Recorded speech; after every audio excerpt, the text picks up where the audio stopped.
करे बरे फातिमा दाला लुट लिया करे बरे फातिमा दाला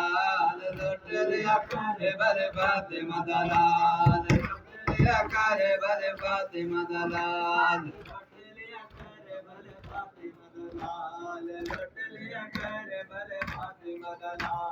लुट लिया करे बरे फातिमा दलाल लुट लिया करे बरे फातिमा दलाल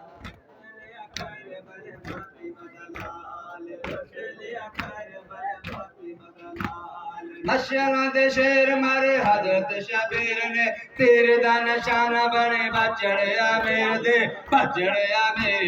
मशाला दे शेर मारे हजरत शबीर ने तीर दा निशाना बने बचड़े आमिर दे ज़ालिमां ने मार छोटे छोटे भाव ज़ालिमां ने मार छोटे छोटे भाव लुट लिया करे बरे फातिमा दलाल